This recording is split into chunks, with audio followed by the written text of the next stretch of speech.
All right, we're live. Good morning, everyone, and very much welcome to another Flash Friday. Very much looking forward to having this chat with you on the 12th of March in 2021. We're still, of course, in the Corona lockdown to a large extent in Europe. But nonetheless, since we're getting more used to working online, also these conversations tend to become much more fun.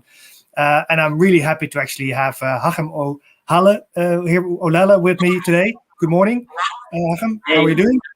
Yeah, good. Yeah, good to be here today, and I'm very happy to be invited to give my opinion on the market. So thank you for inviting us. Yeah, great of you to join on behalf of Synechron. Very much looking forward to your perspective as you're basically now, especially on the data analytics side, where I think which is like the beating heart of innovation in the financial industry these days. So looking forward to your perspective. To just give the audience a bit of a view, what we'll do is we'll just have a chat today, explore what Hachem is working on, and actually what's going on in the market and how we can tie one and two together.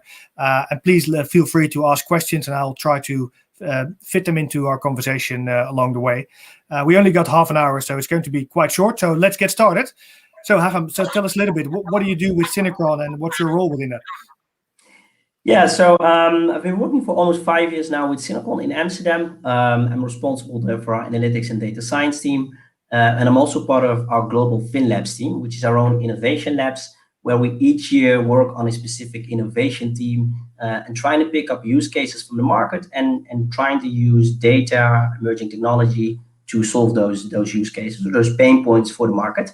So last year we released our latest accelerator program called Investec, including several accelerators around, for example, ESG, but also RegTech and commercial real estate. And we're now starting the projects with our clients, POCs, based upon those accelerators and based upon the work that we've done ourselves in our lab internally. So just to understand how that works, Hachem, so you basically, are you picking up client cases first and are you then trying to build solutions, or is it more that you're trying to pick up on some general trends on what kind of solutions might be necessary that you try to build then? How does that process go at the beginning? That's a good question. So actually we have quite thought through process in the sense that we keep doing research throughout the year. So even now we're doing research for the team for next year. So we keep following the trends in the market. We also closely work with some of our friendly clients within the innovation lab. So we talk with them because they often are very well aware of where are the key pain points and opportunities for the banks, for the asset managers. So they feed those back to us, and then we start thinking about what can we potentially do. And then as a true process of use case ideation and validation, we eventually come up with a short list of use cases, which we pursue. That could be an accelerator program, or we create something specific for a client. Exactly. And if you call it an accelerator program, that means that you also work with external parties that are sort of being fit into the solution? Yeah, precisely. And we have two parties also today pitching that we have worked with in the past, and one we're actively working with. And indeed, we're really trying to do it through co-creation. So working together with clients, really involving clients in the early desirability and business testing, but also working together with data parties, technology parties, to co-create and to work on something tangible, because we prefer to innovate by really building something instead of just talking about innovation or showcasing a presentation.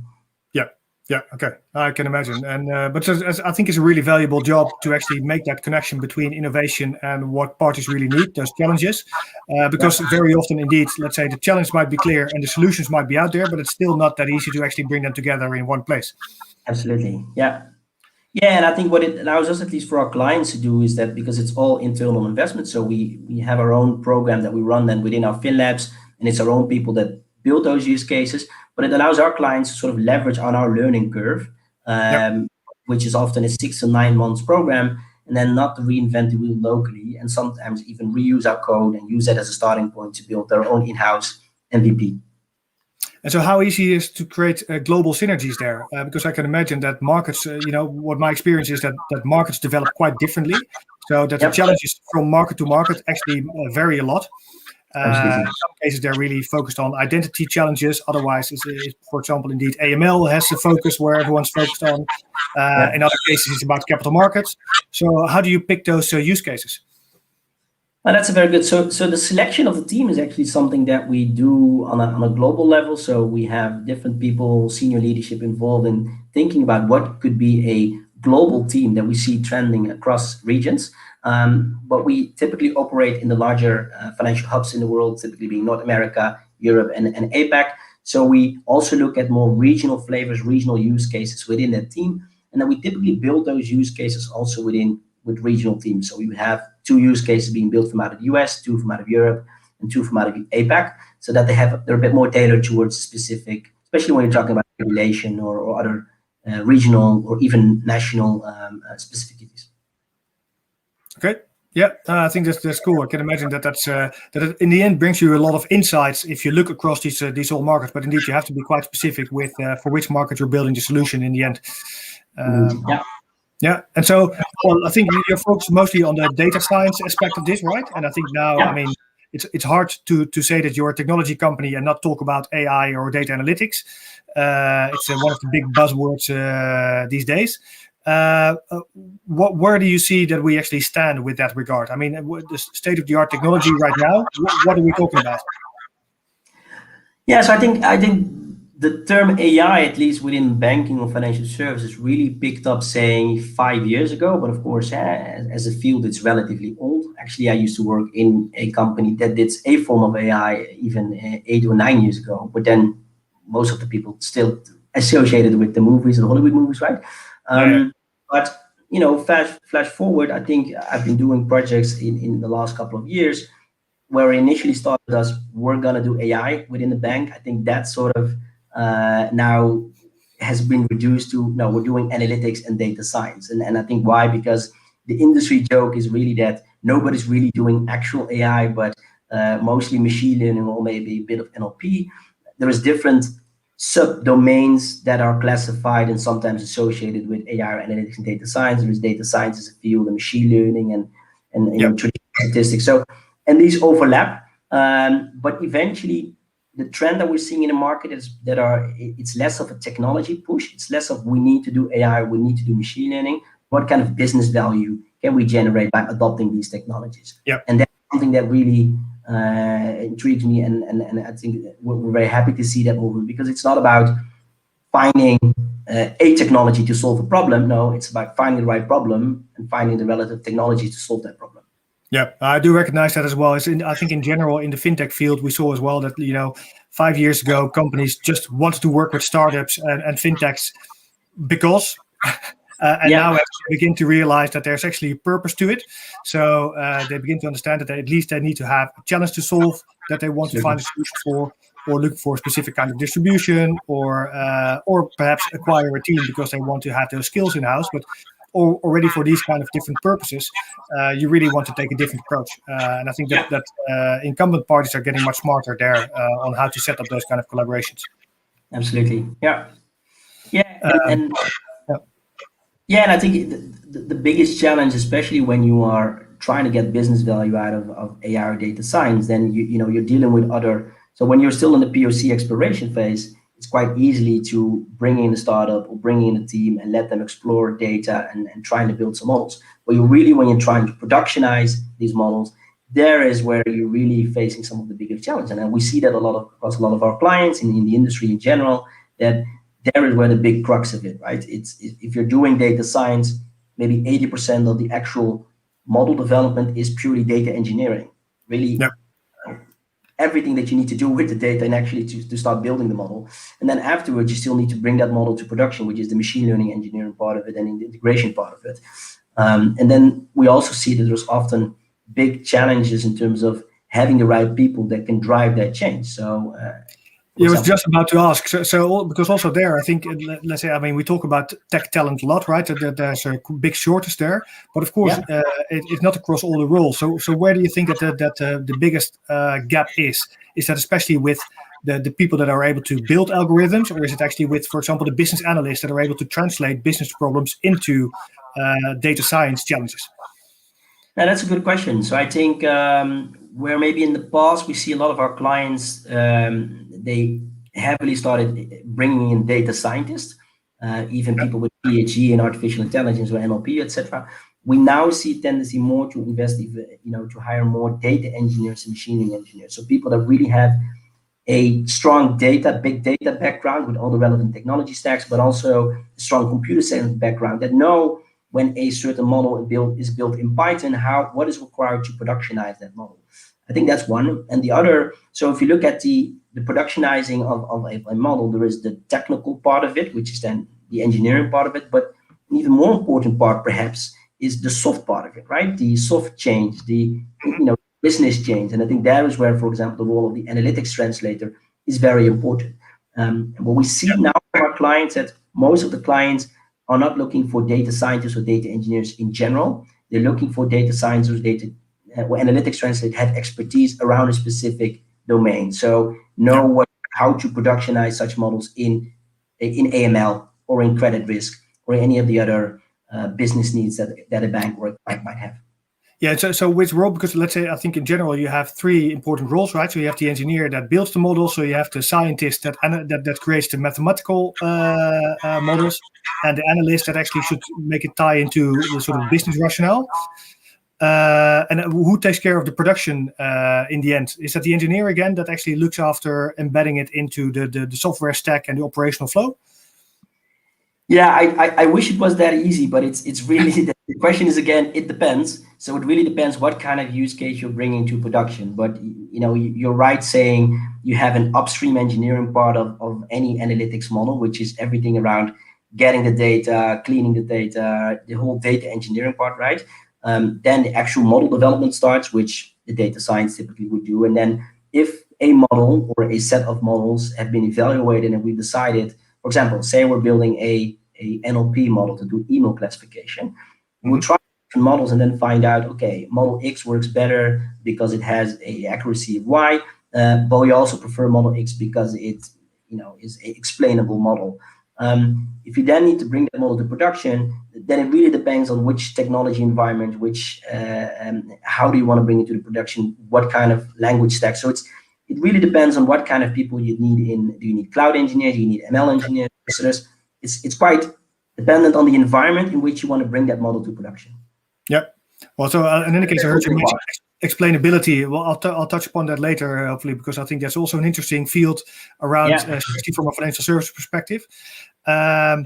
But maybe first to start with the part of the automated flow, basically, right? So I think we've seen, let's say, for example, in the Dutch market, we've seen a case within the tax authority that sort of the automated response to the algorithm was not appropriate to actually help people out. So it was a big political scandal. So do you see, because there you could argue that the algorithms are wrong, that's sort of where the discussion is inclining towards, but you could also argue that there should be a fallback scenario that an algorithm can advise you, but it cannot execute automatically, especially in cases where it might hamper people's situation quite severely. What's your thought on that? How far do you think we can go with actually embedded automated decision making, for example? I think we're far away of 100% automated decision making. In some specific use case, we're already doing that, but in some use cases which are or processes which are more complex of nature, indeed have a ethical part of it, or we're impacting really human lives. I think there is the areas where we tend to see much more conservative approach from our clients, meaning still at least having human in the loop. So regardless, I'll keep the technical part of it, whether you're able even to get a model that is 100% or near 100% accurate, which is also often a big challenge to do so. But in that case, if there is still a slight chance of a model doing a wrong prediction, you would still want to have a human in the loop. And then is where it really comes down to where a analytics translator or consultant, whoever, somebody at the business needs to think about what is the underlying operating model. Like, how do we ensure we have a human in the loop? How do those processes look like? Those are very important decisions to take in order to avoid such controversies, I would say. Yeah, no, I fully agree there, and I think it's also, especially the regulators are still, they're for sure not ready to look at automated decision making through AI. Although I think what very often people forget is that indeed, because AI of course works with flexible parameters, while if you look at the fixed parameter statistical models, they already, I think, play quite an important role in our day-to-day life, including automated decision making, right? Indeed. Yeah, and I think that's also why if you really, really simplify it, you look at the entire analytics spectrum, there is often a sort of a trade-off between accuracy and explainability. So indeed, a simpler model, a more statistical model, regression model is easier to explain versus a neural network or a black box model. That model might give you, if you have the data, a higher accuracy, but it's much more complex to understand why it's deciding, predicting A or B. There is where it becomes also, the whole regulation that's coming around explainable AI. And I know even in the US, there is regulation being discussed where even senior management can be held responsible or wouldn't even need to explain why, for example, a credit risk model would give somebody a line of credit versus somebody not. So then I think you would see that a lot of companies will be much more careful with what kind of state-of-the-art models they implement. Yeah. Although I think indeed that's it really sort of is. We talk about AI then as if it's something new, while I think already now a lot of, let's say, board members of larger institutions really don't have a clue what kind of algorithms are being used within their organization. So it's and it would depend on what kind of institution you're talking about. So, for example, there are institutions that are very heavily on the quant or modeling part of things, right? Especially in the credit risk domain or in the underwriting domain. So you could have senior people that very well know how that model is built up and explain how the model works. But indeed, if you're talking about more machine learning and even advanced analytics or even deep learning, leveraging big data, there is where it becomes complex. I think even the people who are building the models don't exactly know what the models are doing and why they're predicting a certain output. And so what do you think about that from an let's say, I know that explainability is a big demand from regulators and maybe let's say policymakers as well about AI. Well, it kind of beats the purpose as well, right? Because if you could actually completely explain it, you could have thought it out perhaps as well without the machine having to think along with you. So I think there's a bit of a contradiction there on what the technology can do and how we translate it back into the human reality. What's your view on that? How do you think that it will evolve? And are there other ways, for example, to create comfort with the decisions that come out of these models? I think the comfort of being able to rely on these models also has to do with the human nature, right? It has to do with the not reinvented wheel syndrome, not invented here. Sorry. So, for example, suppose that you would give an expert, let's say a doctor, right, a model that is built upon computer vision and is able to detect whether something on a scan or a medical image, right? Yep. That doctor trust the model or not. Well, there's a lot of studies that have been done around that on how do you get the doctor at least to consider the prediction of the model. So again, I think it's highly contextual, but I think the beauty of it is also that it's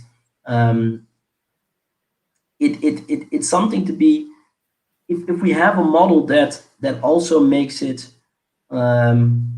that people not easily trust, it says something perhaps about the sensitivity of the domain. So, for example, if doctors are not easily trusting such models, it's also because they know that they have an ethical responsibility towards their patients to make, as long as they can, the right decision, right? The same applies for a credit risk model. If a credit risk model decides to not give a certain person from a certain ethnic background not a line of credit, well, and having a human loop in there to assess that is perhaps not so wrong, because perhaps we should consider that is a prediction or an impact, a model that has an impact on a human being. So I think if we look at it from that perspective, it's very powerful, because eventually, even if we find that our models are biased, what does it say?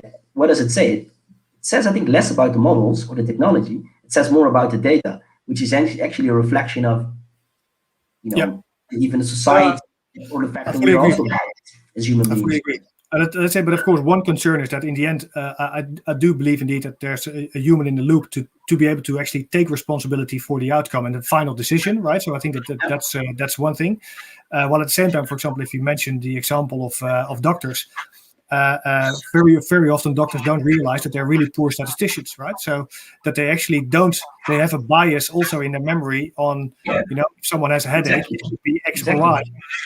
They really don't have the right set of data to actually validate that assumption by themselves. And I think we're all unknowingly biased. There's a very good book that I once read about it from Malcolm Gladwell called Blink.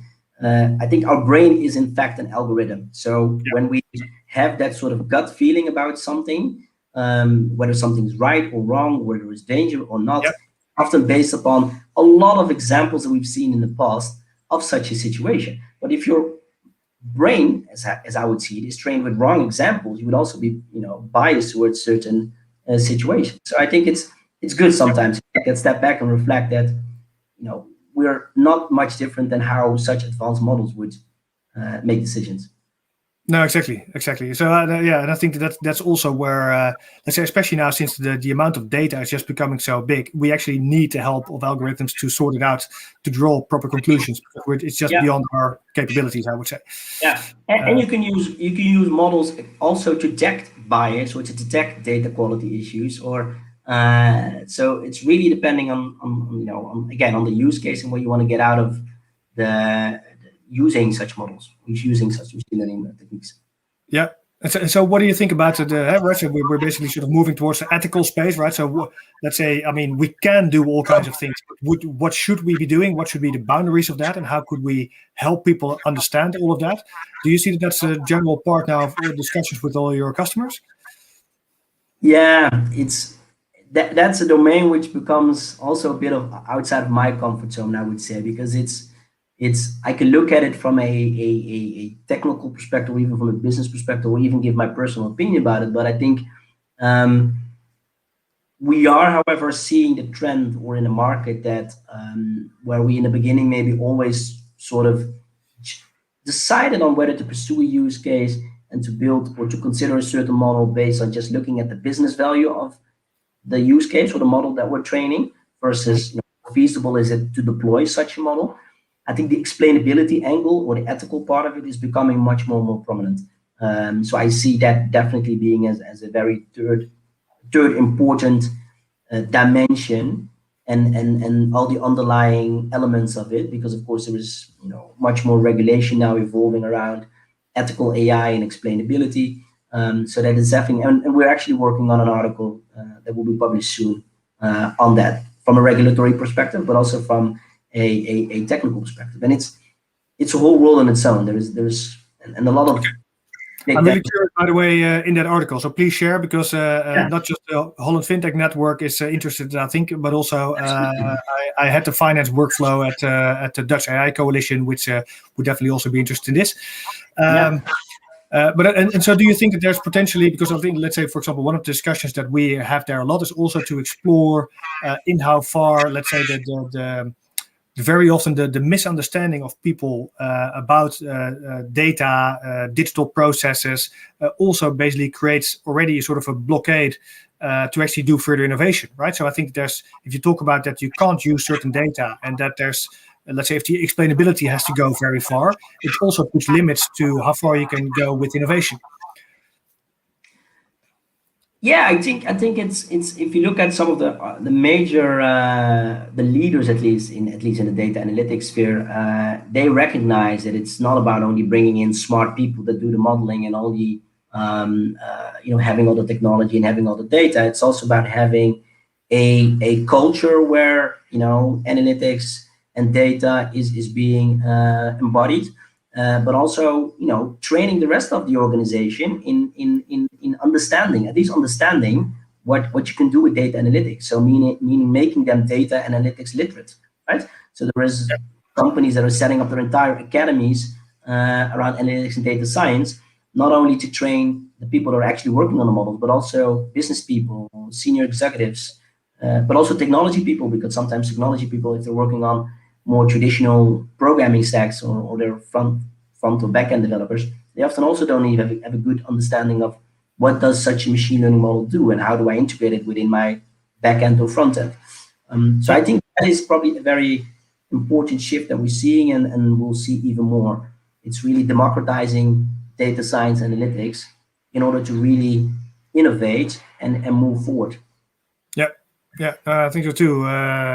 So what do you think are the most interesting use cases, right? Where do you see that there's a big impact to be made now? Yeah, I think we're seeing, if you look at the trends in the market, there are several trends, but I think the biggest trend is by far, well, several trends rather. I think that if you look at, for example, sustainable finance is a very big trend. And so we're getting a lot of questions around ESG data.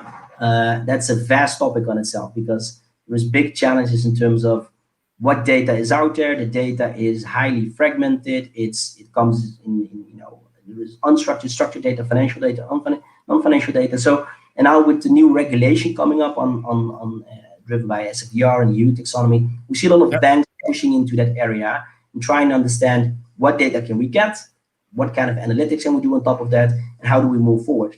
And a big part of that is often also leveraging on non-traditional data, external data, being news data or any other non-traditional data, whether it's even social media or geospatial data, to produce the kind of analytics insights that you might need.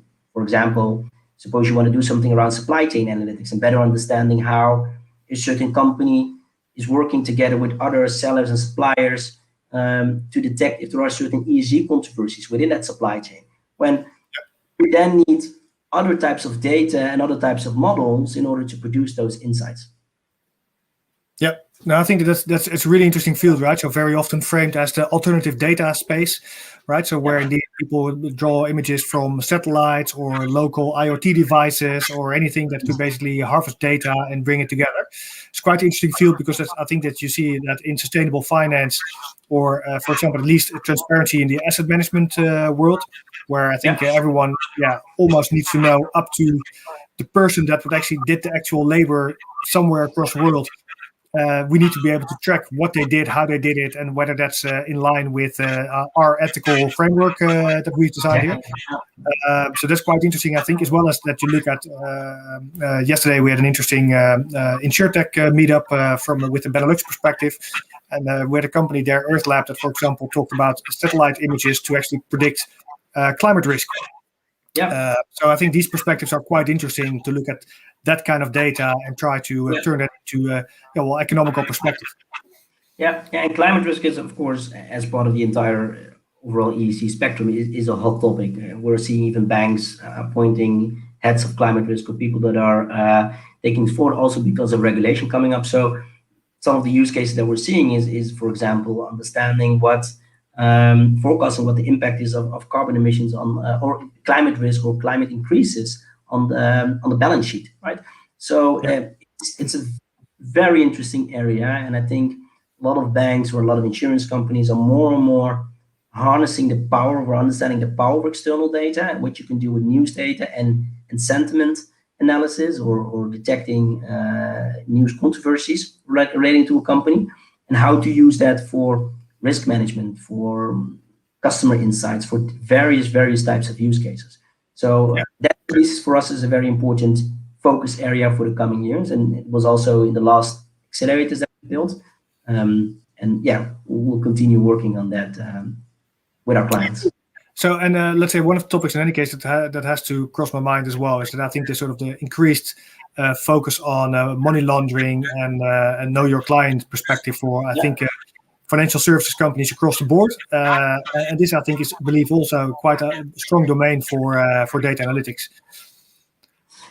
So I think if you look at the investment that are being done by the big banks globally, but also in the Netherlands, a lot of that is going towards financial crime, AML, KYC, rightfully, right? Because there have been fines in the past, and it's also because it's a very fast evolving field. I think a very interesting development is I see is with some of the major banks in the Netherlands coming together and building a common platform, like in the form of transaction monitoring in the Netherlands. And yes, there's a lot that you can do with data science, analytics within that field. But again, the biggest challenge there is actually having all the data in the right place, especially the data privacy and data mobility part of it. And that's something that we're also exploring and looking into. And especially if you want to bring in also other non-traditional types of data. No, I think so true, right? So I think very often now the limitation is not per se in the technology to do something with the data. It's actually much more in having the right data and having the being allowed to actually use it in a proper way and having the mandate to actually do it as well. So I think that's it's quite interesting time from that perspective, because we really have to not just get the engineers on board here. We really need to get society on board, I think, on these developments to figure out how are we going to let this technology actually serve us right. Absolutely. Yeah. I think we're already running out of time there, Hachem. So I would really like to thank you for your insights. Yeah, thank you for the time and for the nice questions. Yeah, it was really nice to talk to you. Thanks for sharing your perspective, and I think it's a highly interesting field happening in data analytics now. So we'll keep track of what you're up to. For everyone who's listening in, thank you very much for joining. Of course, I'm looking forward to see you again next week. But also, please check out our Holland FinTech meetup, which is right this afternoon at 4 p.m. CET. Looking forward to talk to you there. And should I not see you there, I wish you a very pleasant weekend. Talk to you soon. Bye-bye. Bye.